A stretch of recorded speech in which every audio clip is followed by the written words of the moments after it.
What is up, everybody? Welcome back to another edition of the Sheehan Show. Me, Sean Sheehan, here on Sherdog.com. And when you see a preview, you see the Sheehan Show, you see me here, you know what the story is. PFL is back for yet another season. 2025, we're kicking off April 3rd. It is on Thursday this week, I believe at 10 p.m. Main card, 6:30 p.m. Prelims over in the States, so I'll be having a late night here. I believe it's on the Zone here in my part of the world, and it's I did a preview show last week for kind of the all round year, and a lot of those fights have actually fallen out through injuries and visa issues and stuff. So there's no point me going back over them all again. We'll go on them one by one, week by week, and do it that way. So this week we're going to look ahead to the card going down in the Universal Studios in Orlando, Florida, on April 3rd, headlined by Jason Jackson versus Andrey Koreshkov, and this is a pretty good card. Looking through some of the fights, as I said last week, I think the matchmaking is much improved this year. I think it's significantly better. I think sometimes last year, and this is just me properly speculating here, but I think a lot of the matchmaking was like, right, we have two fights now. What's the best way to kind of get certain fighters through this, to kind of manufacture, not necessarily rivalries, but manufacture, people having to fight in a certain way, which is what matchmaking is. I'm not saying anything bad about it necessarily or anything, but we hear all the time people, matchmakers put two good fighters together, they put two rivals together, they put two people who have history together, and it makes a whole lot of sense. But now with a straight knockout, I think it's a little bit easier. Like, right, we go in there, these are all our good fighters. Let's kind of put the two best on opposite sides of the bracket, and away we go. Matchmaker from there. And they haven't necessarily done that, I don't think, in all the divisions, but that's fine too. So I'm actually happy with, I'd say, almost every match. Nothing jumped out to me as like bad matchmaking throughout the whole thing. Now, as I said, a lot of the matchmaking throughout the whole of this year's PFL has changed, but we'll get to that week by week here. But we will start with this week and Jason Jackson versus Andrey Koreshkov. It's a very interesting time for both of these guys as they stand right now. Jason Jackson is 34, 18-5. He's just lost his title to Ramazan Magomed in his last fight. Okay, it was June of last year, so there's been a bit of time to stew over it. And he's fighting Koreshkov, who is, 34 years of age, but it's incredible to think he's only 34 years of age, considering all he's done, 33 fights into his career. It's weird as well to look at his record over the last while, and you think sometimes a fighter like, oh, well, he's not at his best anymore. But, Koreshkov has won all but one of his last, 7 fights. And he's fought some good guys in there, Saba Hamasi, Lorenz Larkin, Guidi Yamuchi, only losing to Magomed Umalatov by decision in the PFL regular season last year. So it's a very interesting fight for both of them where they are in their career, because a loss here in the first round and they're out of the tournament, obviously, as we know, this year. And that will set them back, and it's bad for them, obviously, whoever loses, but that's what MMA is all about. And when we talk about meritocracy, the PFL have always tried to do that. I don't think there's anything wrong with that. There's sometimes, in certain sports, right, there could be 5 teams in a division, and if only 2 of those teams can get out of division, or one of those teams can get out of division, it makes it very spicy, Whereas 4 of them can get out of it, it's like, oh, well, we can afford to lose a game, draw a game, whatever it might be. And, it's obviously very different in individual sports and mixed martial arts. But now that we have the straight knockout, it makes these sort of matchups at this stage of a person's career very, very interesting. I think especially for Jason Jackson, because, we spoke about it last week with Leon Edwards. You climb to the very top of the mountain, you end up losing, and that next fight is so important for your career. And I'll be honest, like we said it last week as well, it usually goes badly. And I always remember, because it was one I attended, and it mightn't be as high, it's not as high profile as a lot of these, but, Che Mills, when he was out of the UFC, and he was a very good fighter in the UFC for a while, and he went out and he fought Carl Binder, and I feel like in Cage Warriors, and I was at the fight, and I feel like he thought he's all just show up and win, I'm UFC fight, and then he didn't perform, he lost, and Carl fought very well that day. And then he kind of like, no offense to share anything, but he wasn't really a player anymore after that. He had a few more fights, I think, but he kind of, gust in the wind after that. And that can happen very, very easily. Now that these lads are at a different level, and I don't think either of them will be getting cut from Bellator the PFL after this. But, there's a big difference as well between I'm fighting for a title, I'm in the World Championship picture, I'm in the World Tournament, and next thing I'm no longer in it. What am I going to do next? I'm not going to be fighting, Magomed again. I'm probably not going to be fighting Musayev. Where do you go then? And, for Jackson, he was on such a great run, like the wins he had over Paul Daly, Douglas Lima, Benson Henderson, Ray Cooper, obviously Amosov to win the title, and then Cooper afterwards in the Super Fight series were just absolutely fantastic. So, for him, you lose 2 in a row for the first time in your career, and that is, again, alarm bells here. Has something changed? Are you not the same? Did you get to that mountaintop, lose it, and were able to come back? Like Koreshkov has faced this already years ago. He lost fights, obviously, to Ben Askren and Douglas Lima, and always went on good runs afterwards. Again, another guy who's never lost 2 in a row as a pro. So he has faced that, and we know he can come through it. And even if he was, let's say, to lose here again, you would expect him to, at 34 years of age, to climb back.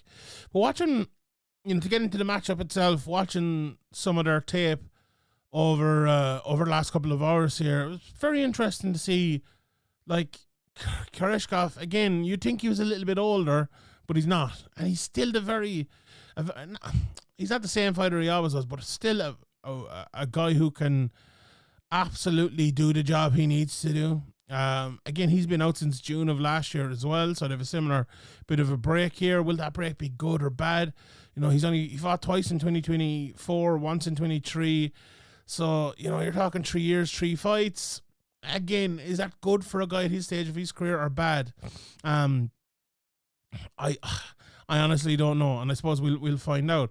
But, like, he is the type of guy, I was thinking while watching him, he wouldn't want to lose a step, because his strikes are like so on point, and Jason Jackson has always done a good job, I think, of being a little bit away from a lot of his opponent's strikes and being good defensively. That wasn't the case in the last fight, and there was more than that issue in the last fight. But Koreshkov has always been a guy who can catch the guy at the end of his punches. But if he's a little bit of a step off and not the same, a little bit, again, maybe like Leon Edwards last week, that is just not going to work for him. But I think Jason Jackson is, he has the advantage here, I think, coming into this fight stylistically. Now, stylistically doesn't always work out tactically or technically, in fact. But I think he's nicknamed the ass kicking machine.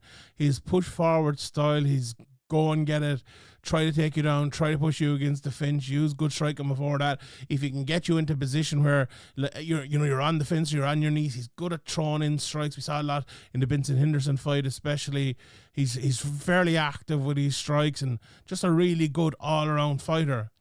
And that is going to be a tough matchup for Koreshkov, because in general, watching back his fight, it was maybe the Silva fight, maybe it was the Larkin fight. Like, he was very good at getting on his bike and being far enough away from a guy to frustrate him a little bit. But Jason Jackson is a different beast to all of those guys. Like, that's what he's, in my opinion, very, very good at. Stopping, cutting off the cage, stopping guys from playing their game and implementing what he wants to do on them. The biggest issue when he came up against Magomed is he wanted to do a similar thing, and he implemented his game on Jason Jackson, and it was, backs to the walls type of thing until Magomed kind of got tired from a little bit, and Jackson kind of came back into that fight late again. A fight I'd love to probably see again, based on how the second half of that fight went. But Jackson needs to come out and do that, and if he doesn't, if he struggles to do that, Koreshkov is absolutely he's going to win the fight, I think. Like, Jackson needs to push forward. He needs to implement his game plan. And I think if he does do that, he can win and probably will win. But if he doesn't, Koreshkov is a live dog. I'll give you the odds for these fights as well. Best price -205 for Jackson. And best price for Koreshkov is plus 180. So I think that's just about right, if I'm being honest. I think they just have that right there. We'll talk in the betting show about who I'm giving in some of these fights, but I'll give my picks for some of these fights and some of the other ones. I think Jackson, again, I think his style is a good style for bouncing back, if you get me.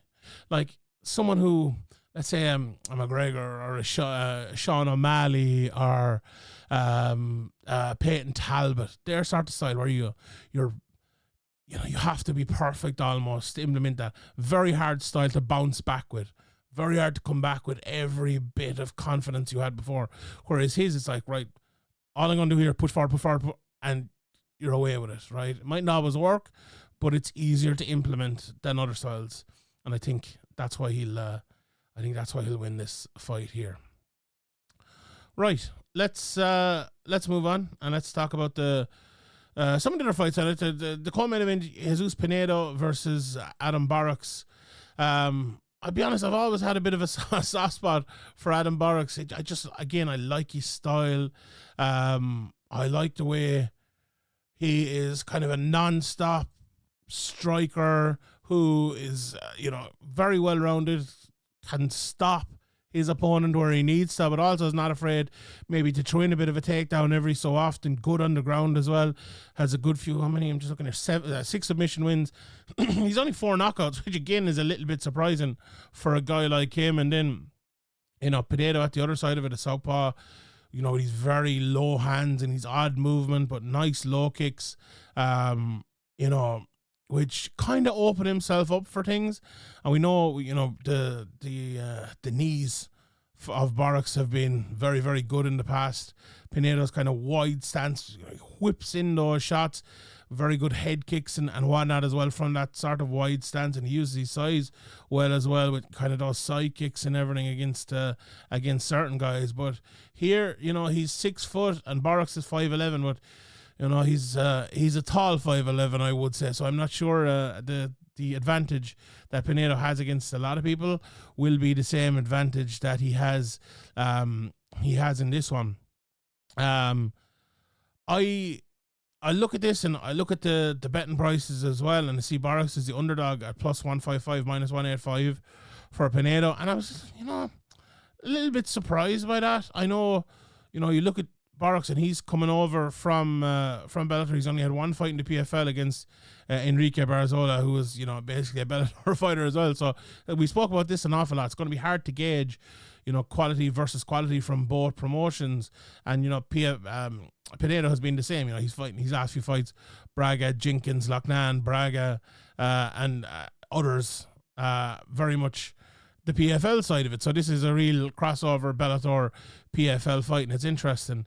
I just think, like, watching back a bit of Pinedo, looking at my notes there again, and looking at what Borics does well, I think kind of that wide open stance, the nature of which he throws his shots in more of a wild way, and it's not wild, I suppose, but he's just the way he throws them, his technique. I think that might leave him a little bit open for Borics, who is the kind of more upright, kind of straight up and down shots with the hooks in behind him, maybe the third shot. I think he might have some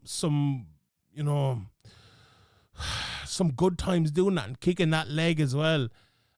Plus those knees up through the middle. I think it might be a good fight for him here.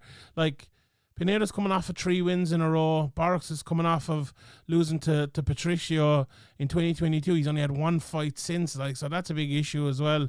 In April of last year, it's almost a year to the day since he fought last. So how is he going to have improved? Where has he been training and all that? I know he's done a lot of training in Killcliff, and I think he needed. He needs a good gym, and he needs somewhere that'll bring him along, because he has it all. He has all the skills. He's beaten Mads Burnell, Jeremy Kennedy, Barzola, Pico, Pat Curran, loads more. I think if you're to look at the upper level of their ceiling so far, maybe, and that's an odd thing to say, but if you go with me a second, I think Borics is higher. And I think him being the underdog here is, I think I pick him straight up anyway, but him being the underdog is a good bet, and we'll talk more about that in the betting show tomorrow. Then we have a very interesting wrestler versus wrestler matchup between Magomed Umalatov and Logan Storley.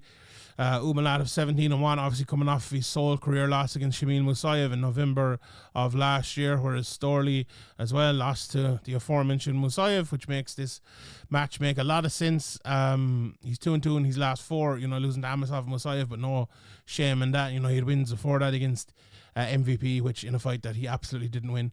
Neiman Gracie and others as well. So it's funny for a guy like Storley, he's 3 losses in his career.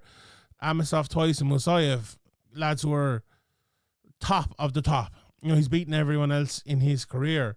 And he's going in here against Umalatov, who we know all about him. He's strong in the clinch and wrestling. Fights out of ATT, picks at lads at the feet, loves to kick the legs, loves to throw jabs, but not loads. He doesn't know a whole pile. He throws a lot to kind of draw lads in a bit, and they're afraid to go at him because of the takedown. Now, I don't think Storley will necessarily be afraid, and Storley's ability on the feet has improved an awful lot. I remember thinking, what fight was it?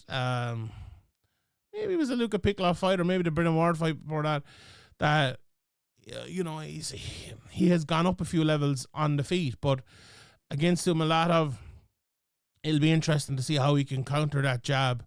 And if he does, how he will deal with Umalatov's counters, because he will take the initiative and push forward if he feels he needs to.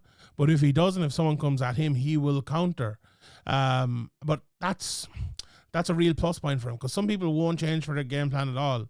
We saw it at the weekend with Steve Urseg and Moreno, just the same game plan for the whole fight, and that's that. Umalatov is not that fighter at all. He's a very technical striker, and probably a more technical striker, but I feel like I'm talking too much about the striking here.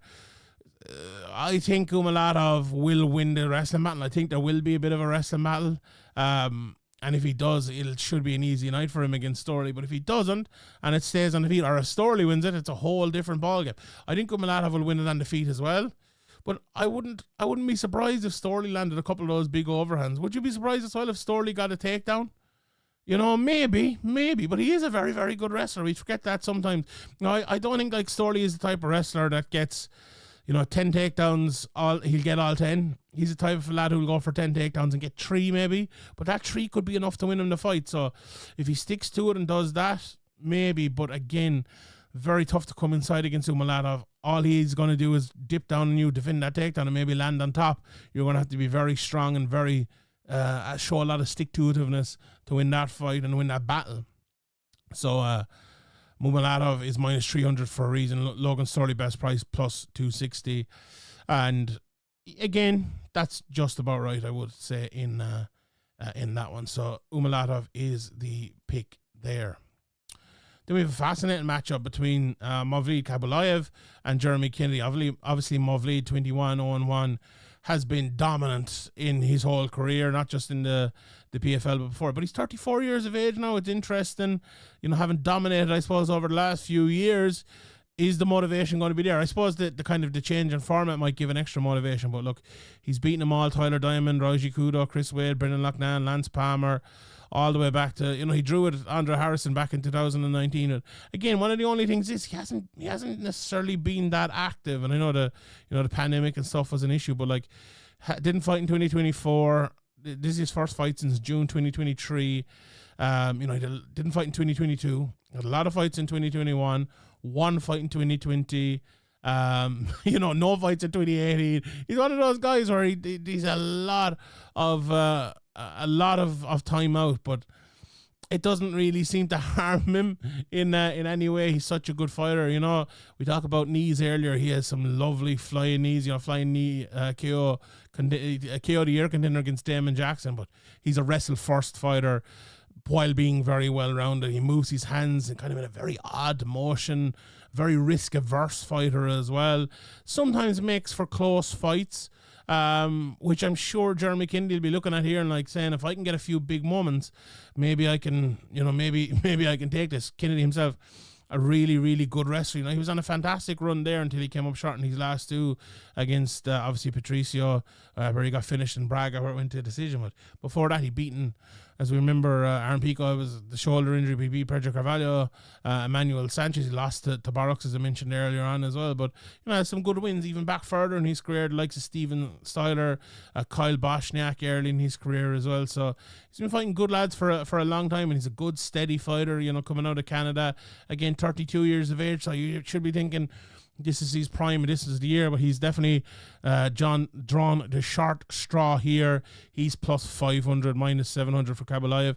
I'd have a little bit closer, to be honest, because, as I said, Khaybulaev's style sometimes errs towards closer fights, but I think he'll be good enough, and I think he will win that one. Let's talk about, to me, this is one of maybe the most interesting fights on the card. Tad Jean against Mukhamed Berkhamov. Went back and watched bit of both of them just before we started here, and I just want to mention the betting before we get into this one. Minus 230 for Tad Jean, and Mukhamed Berkhamov is plus 200 best price. Very, very interesting. Like, when you look at Berkhamov's record, he's 16-1 and 1 no contest, beating everyone apart from Lorenz Larkin. He's beaten Ray Cooper, Jaleel Willis, Brett Cooper a couple of times, Jesse Taylor, many more. But again, not the most active guy in the world. Once in 24, 2 times in 23, once in 22, once in 21, didn't fight in 2020, one in 2019, didn't fight in 2018, so we're going back there, 8 years for his last 1, 2, 3, 4, 5, 6 fights. That's, that's not amazing. And when I know he's fighting out of Killcliff again, which is a fantastic gym, but, how much can you be improving, or how much are you training? What's the level of injuries and stuff when you're missing that much time out? And you're going up against a guy like Tad Jean. His nickname is Silverback. He should be Mean Tad Jean. Can we get that changed? Someone out there, surely, come on, Mead Tad Jean. That'll actually be perfect. Like, he is a mean guy in there. But like, you look at him, he's at 8 fights, and he's at all 8 fights since 2021. Fought twice last year, twice in 23, twice in 22, twice in 21. You'd hope at that stage of his career he'd actually be fighting a little bit more. But, he's been fighting all of his fights like CES, CFFC, LFA, Kombacha, and then all the last 4 in the PFL. But I with all that said, you look at the guys he has fought, and there's some guys. Sarek Shields is not a bad fighter. And is actually, funnily enough, on this card. Ali Omar, not a bad fighter. Chris Brown, Roman Debin, but no names that stick out. You're like, oh, that's a real great win there. And he's fighting Mukhamed Berkhamov here, who would be his first real great win. And that price again, minus 230. He's minus 275 in some places. I don't know about this. I don't know. Like, if I'm taking a bet in this, it's probably the plus 200 Berkhamov. Like, again, Berkhamov doesn't really lose that much. And like, okay, Lorenz Larkin, and I watched back a bit of that fight. Lorenz, we know Lorenz kind of with that big elbow, and obviously they fought before that as well, and it was an illegal elbow on that one in a no contest. But I suppose, like, are Lorenz and Tad Jean miles apart? I think Lorenz maybe does what Tad does later in his fights, or not as quickly, let's put it that way. So maybe people are looking at that and seeing that's why Berkhamov. But again, if Berkhamov is smart, worldly wise, and he kind of weathers that early storm, like, his wrestling is very, very good.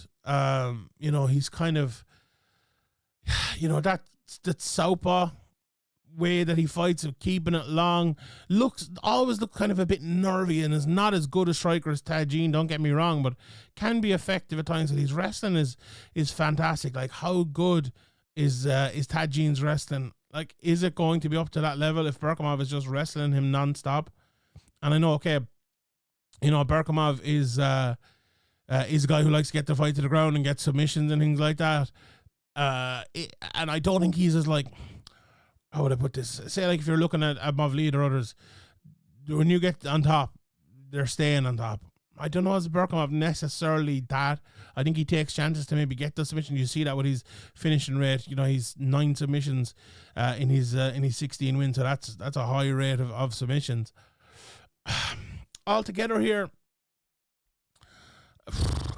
I don't know. Sometimes I go too much towards the known quantity and look over maybe the obvious ability of Tadjin, but I'm very split in this one. I'm very split. I lean Gene. Lean mean Gene. That's what I'm going to do, but not with any great certainty here at all. We're getting short on time here, but I want to touch on a few other fights going down as well. A very, very interesting fight between Masuri Kikori and Joannis Bakar, the former Cage Warrior champion at 9-2. And you know, he's a big knockout artist. If you haven't seen his knockout over Emil Brown, you should see that. In fact, that was his last fight, but he was in tough. Was it tough or contender series? It was tough, wasn't it? And he ended up losing that. I think he got knocked out heavily enough in that, if memory serves me correctly.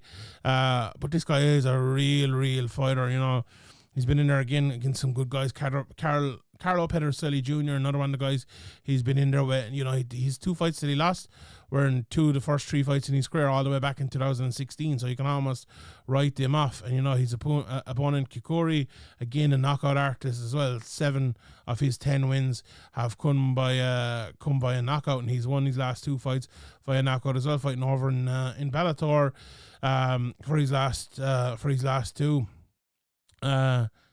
I think a dangerous matchup like Kikori, I think will be.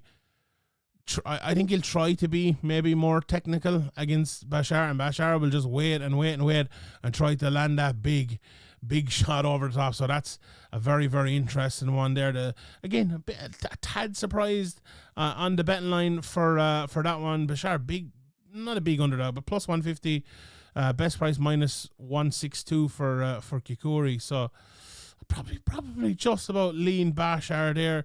I think Kikori, I know he's fought a couple of times in PFL/Bellator, but I don't think the level he has fought at is the same as Bashar. Now, it doesn't mean he won't rise to that level, but it'd be interesting. That to me is kind of a wait and watch type of fight. Then we've a change in the fight. Gabriel Braga, he's fighting Frederic Duprat in his fight out of France, 8-1. Again, we talked about big knockout artists. This guy is a submission artist. He absolutely loves it on the ground. He's asked 4 of his last 5 fights have been by guillotine. The others have been by arm triangle and anaconda. And in his career, his first 2 fights both by guillotine as well, before he saw loss against Johnny Balbridge. But again, a guy who has only fought once in the last 2 years.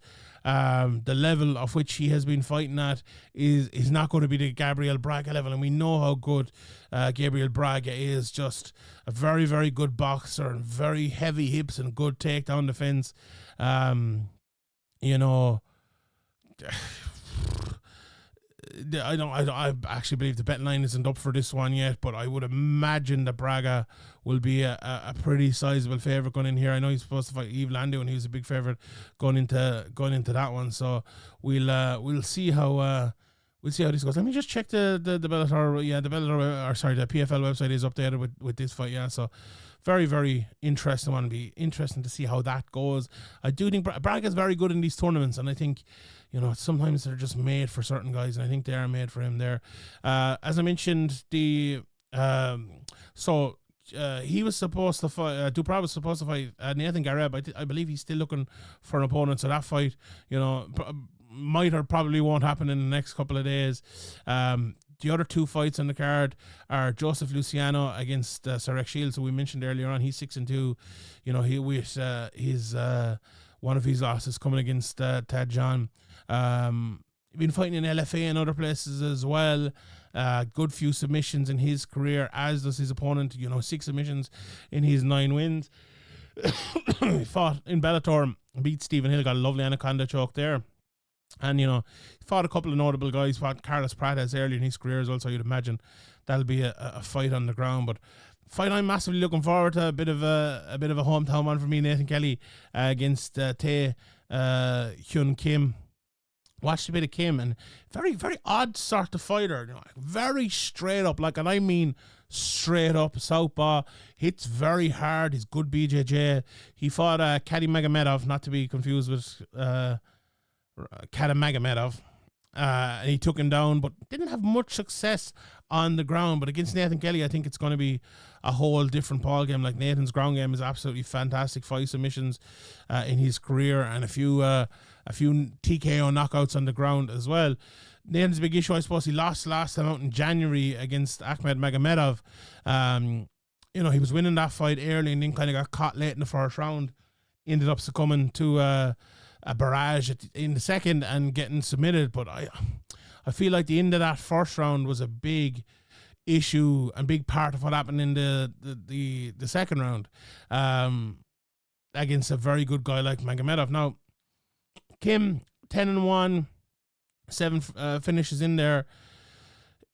A guy I think that is tailor-made maybe for a Nathan Kelly comeback fight. As I said, good on the feet, but I think if Nathan Kelly allows this fight to stay on the feet too long, it could go either way. I think I like Kelly's stand-up, and it has improved an awful lot, but Kim is a bit of an odd stylist. You never know against him, guys. Maybe you'll outstrike him, maybe you'll outstyle him, out-technique him, but maybe sometimes you won't. Maybe they just find something, and he does it against a lot of those guys. I watched a few of his fights as well. He's fought in Brave, and he's been a tough guy for tough people, to be honest. So I think Nathan Kelly needs to get this fight to the ground as he normally does, and get that jiu-jitsu working. The youngest ever Irish BJJ black belt, and he's really, really good there. Submitted some very, very good guys in his career. So, again, you look at his record, and it's 11-3, but he lost his first 2 fights of his career. So that fight, that he lost last time, it was basically his first loss. He's 11-1 in his last 12. Again, bouncing back from that, it seems to be a bit of a story with some of these fights. The pricing is interesting as well. This has actually changed in the last couple of days. Nathan Kelly was all the way out at plus 150 when it opened. Let me just look here on the 29th. So I'm 3 days past that now, and he's some places plus 110. So his price is coming in awful lot. Best price plus 130. Kim is around the minus 150. And I still think that's a good price at Nathan. I like him in this fight an awful lot. If he hadn't taken that loss last time out, I think he'd probably be a big favourite here. So that might be your underdog pick of the week. But again, we'll talk about the betting tomorrow. But it's a really, really good fight. I think if it's on the feet, I think it's going to be gangbusters altogether. But if it's on the ground, Kim is very, very good at cutting lads' games down and stopping it, but very few, in fact no one has been able to do that to Kelly recently. Even last time out he had some success there before the fight turned. In very, very interesting fight. Looking forward to seeing how that goes, and obviously that was one of the featherweight tournament as well, so we will go from there. All right, I think I've touched on every fight so far, so that is your slot for this week, April 3rd, over in the States, 6:30, 10, and here on DAZN. Check out PFL, and we will have a post show afterwards to discuss all of the results. So from me, I will leave you there. Thank you very much for tuning in. Tell a friend about it. Subscribe, like, leave your comment. If you want surefire who's going to win this weekend, let me know in the comment section below. But until Thursday, my name is Sheehan for Sherdog.com, and I'll see you all next time.